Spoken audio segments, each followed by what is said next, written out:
Did you guys hear about this this rapper?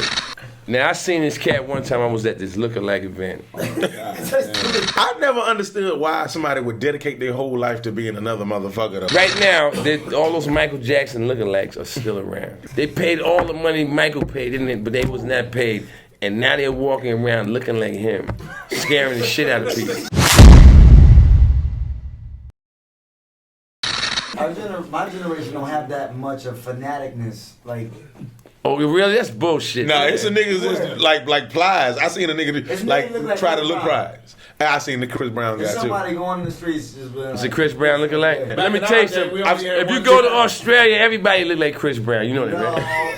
Before Chris Brown look like an Aborigine, son. I'm not trying to. You look like an Aborigine. Go to Australia right now. You'll be like, yo, that look like.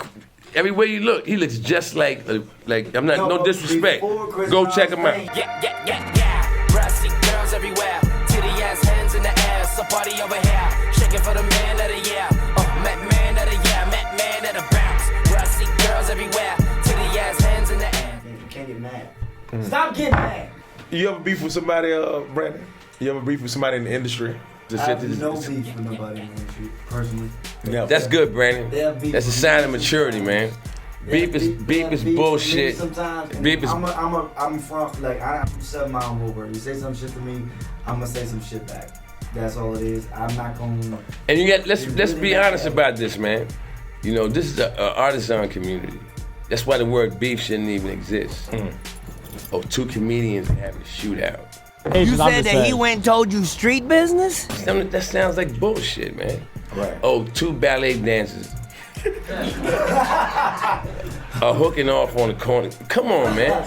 You know what I'm saying? Oh, two actors are choking each other in the corner. It sounds ridiculous, man. Whatever the discipline is, it sounds ridiculous. Phoenix and Liam Hemsworth fighting, I'd be mad. Right. Say, why? What are y'all trying to prove, man? Go do a scene, man. Let it go.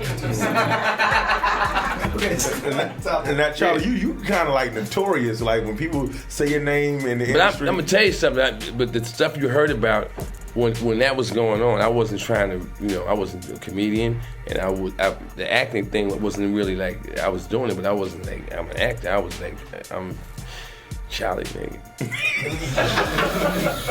and you niggas are actors, and when you come over here trying to act like you're like me, I'm gonna show you that we're different.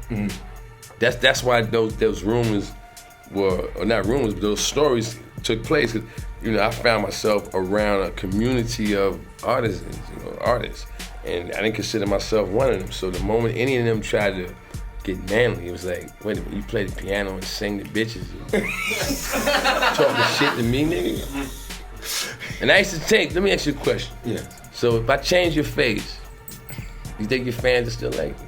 Ooh.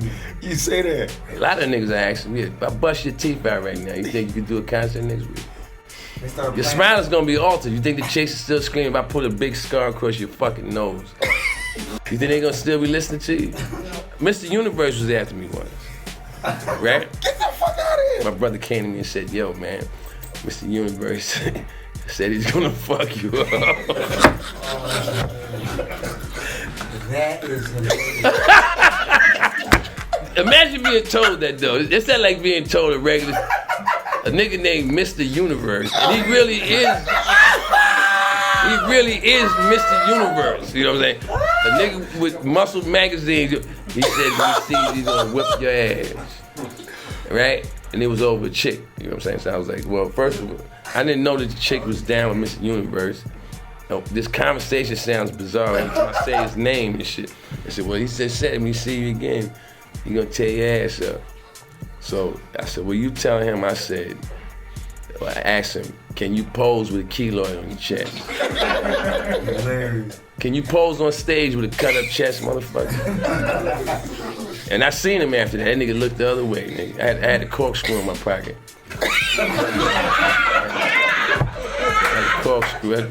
That shit probably would have bounced off that nigga's muscles, you know what I'm saying? But I remember, I was like, I can't bitch up, you know what I'm saying? You put me in a position. can't. You put me in a position where now something got to go down. And if I lose, so what? You missed the universe. But guess what? I'm gonna try to carve your shit.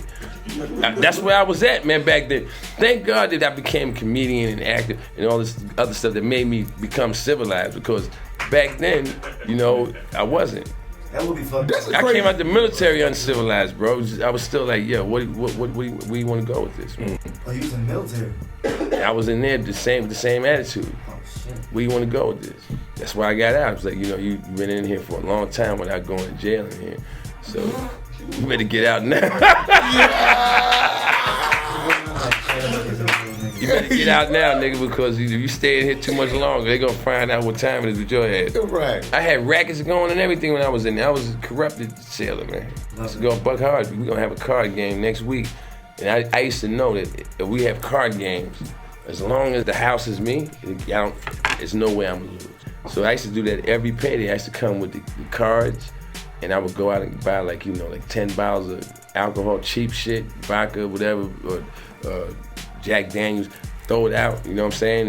And everybody would line up, and at the end of the night, they would be drunk, vomiting and shitting on themselves, and I would have all their money. Every week, every payday, man. That was my mentality. If it wasn't that, I was trying to take you, like when we came to the Navy Yard, New York, I was like, okay, all these guys are horny. So I would just tell you, you guys want to have sex? Look, man, I'm going to take y'all to a hotel in New York. I'm going to set all y'all up. But it's going to cost you $300 a piece. No problem, Murphy.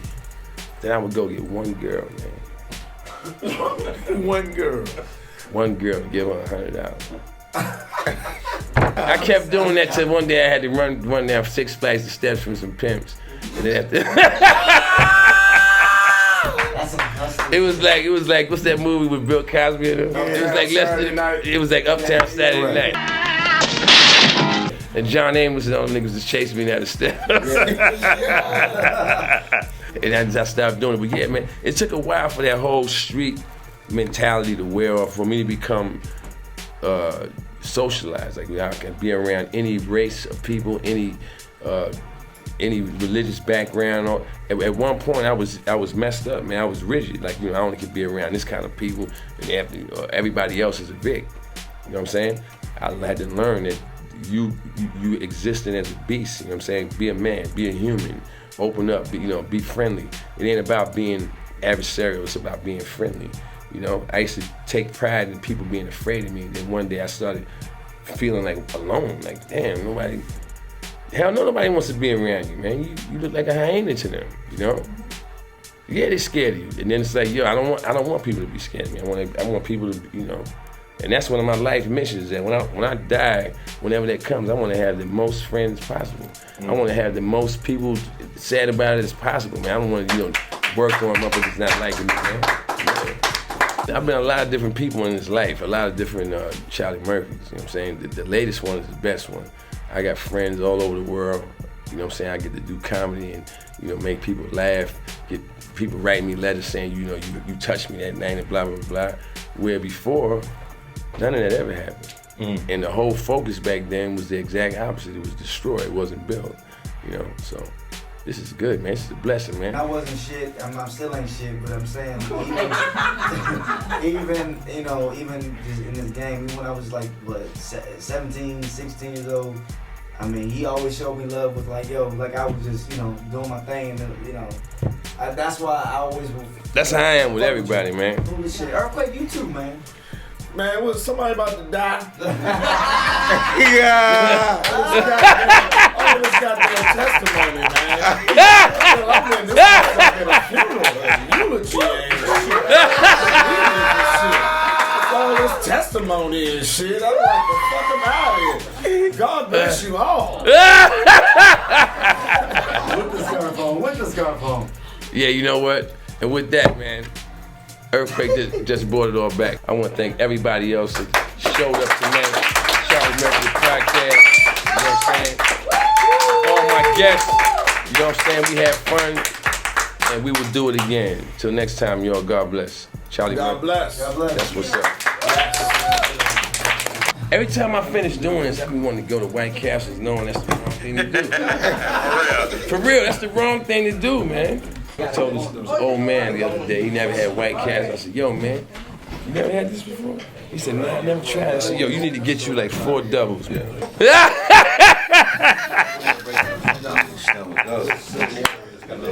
Quake, you know about White Cat.